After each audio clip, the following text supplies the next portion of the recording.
Préparer et cultiver chez la jeunesse l'amour de la nature et la gestion durable des forêts, c'est l'un des objectifs de l'initiative Enfants ambassadeurs des forêts du Bénin, lancée le 21 mars 2024 à l'occasion de la Journée internationale des forêts par l'administration forestière. Une innovation qui est actuellement dans sa phase pilote. Cette année, la Journée internationale des forêts a été célébrée sous le thème forêt et innovation. Donc ça nous interpellait, ça nous demandait d'innover, de faire autrement que ce qu'on a fait jusque-là. Parce que si nous faisons tel que nous avions fait jusque-là, c'est presque sûr qu'on aura les mêmes résultats.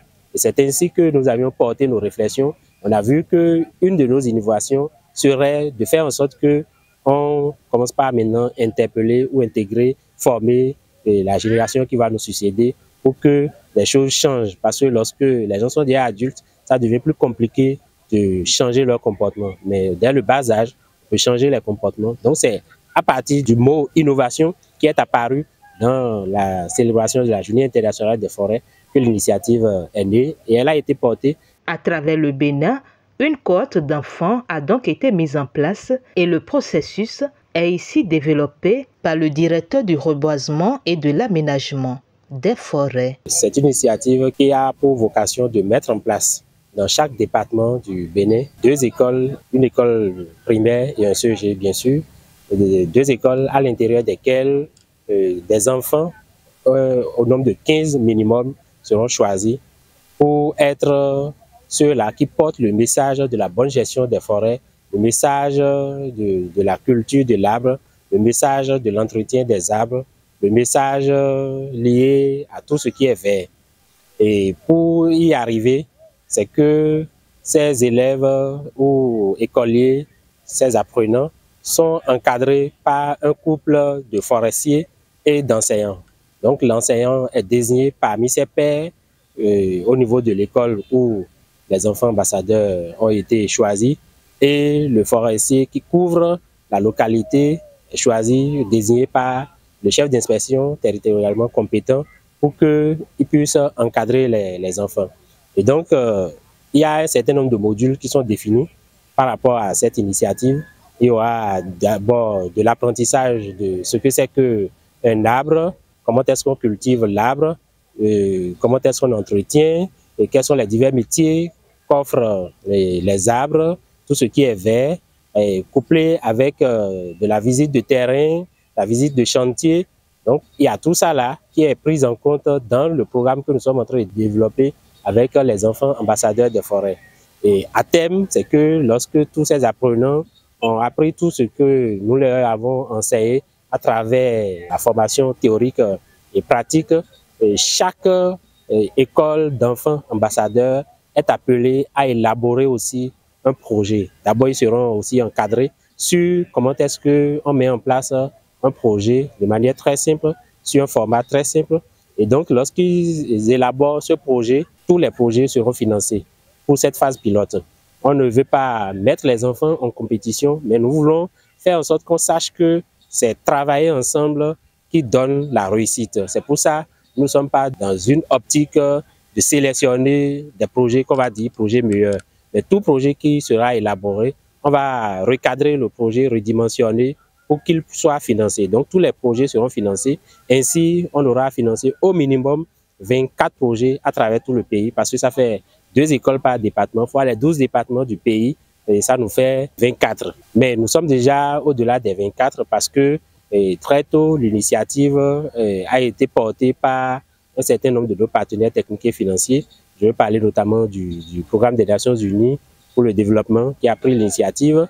Et il y a aussi la FAO qui s'intéresse. Donc, avec la FAO déjà, il y a un certain nombre d'écoles qui ont été sélectionnées pour faire partie de cette cohorte d'enfants ambassadeurs, notamment pour s'occuper des mangroves, puisque nous avons un projet qui se développe autour des mangroves. Donc, il y a ces enfants-là qui spécialement s'occupent des mangroves. C'est de la même manière qu'avec la GIZ, au niveau de l'Atakora, par rapport à la restauration des forêts, il y a un certain nombre d'écoles qui se sont encore ajoutées pour s'occuper de la restauration du paysage forestier dans le département de l'Atakora à travers la GIZ. À l'occasion donc de la célébration de la Journée nationale de l'arbre ce 1er juin 2024, à Diefa Plage dans la commune de Semenkodi, la 40e édition, marquant également le lancement de la campagne nationale de reboisement pour le compte de 2024-2025, les enfants ambassadeurs des forêts, par la voix de leurs représentants, se sont engagés à être des modèles dans la société pour la préservation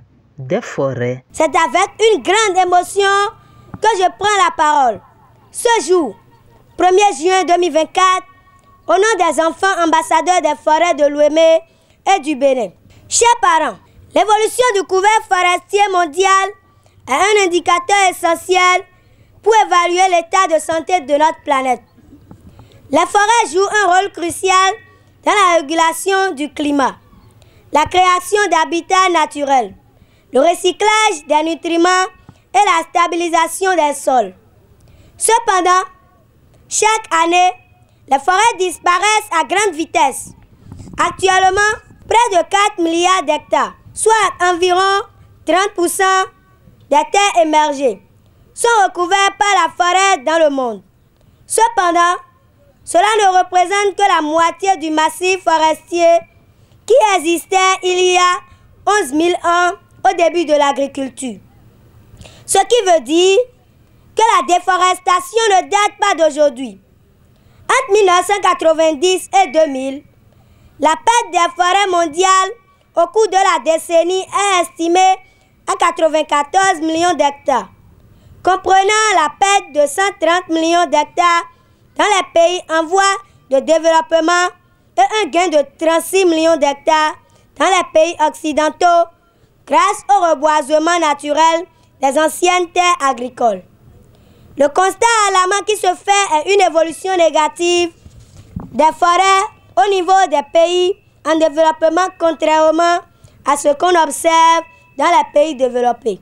Pour inverser la tendance dans notre pays, nous, enfants ambassadeurs des forêts, prenons solennellement l'engagement de devenir un modèle dans la société pour la préservation des forêts et d'impacter tout notre environnement positivement en faveur de la bonne gestion des forêts et des arbres hors forêt.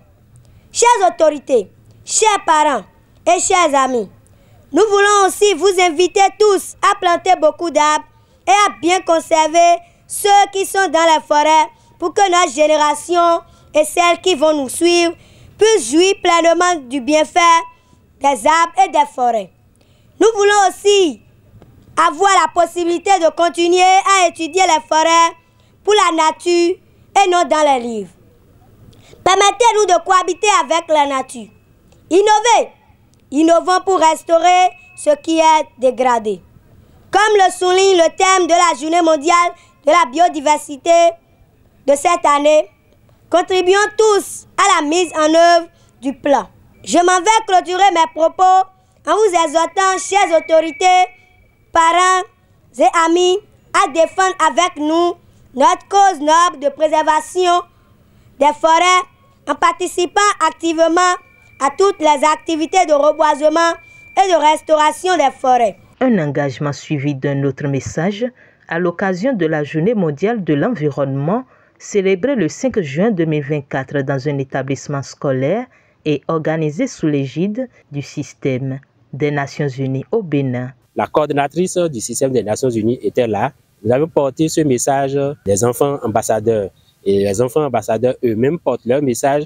Ils sont volontaires, ils sont engagés, mais il faut l'accompagnement pour que cette initiative ne soit pas seulement une initiative qui va se démocratiser au niveau du Bénin, mais qu'elle soit aussi une initiative qui part du Bénin et qui est vendue à l'extérieur, parce que avec tout ce qui se passe, on s'est rendu compte qu'il faut faire en sorte que dès le bas âge, que les enfants, la génération qui va nous succéder, aient déjà la culture de la bonne gestion des ressources naturelles en général et des forêts en particulier. La phase pilote de l'initiative va se poursuivre jusqu'en 2025 et l'administration forestière la veut durable. Après la phase pilote, nous allons la démocratiser, comme je l'ai dit. On aura un projet complet qui se veut durable et qui peut peut-être devenir, nous le souhaitons d'ailleurs, va devenir un programme qui s'intègre parfaitement dans les objectifs du gouvernement, les objectifs de développement de la stratégie nationale de gestion des forêts au niveau du Bénin. Nous interpellons aussi les diverses autorités à divers niveaux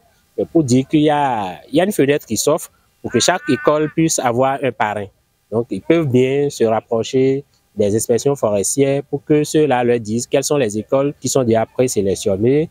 Et comme ça, ils peuvent offrir leur parrainage pour accompagner cette initiative, parce qu'au-delà de ce que l'administration forestière fait, ce que les partenaires techniques et financiers font, tous ceux-là qui ont cette bonne volonté de pouvoir accompagner le verdissement du pays peuvent s'offrir en tant que parrains et donner ce qu'ils peuvent, les ONG, les autorités politiques à divers niveaux. L'essentiel, c'est qu'on ait en ligne de mire le verdissement du pays de manière durable.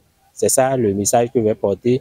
Nous aurons ces enfants que vous allez accueillir sur divers canaux de communication pour que le message soit véritablement bien porté.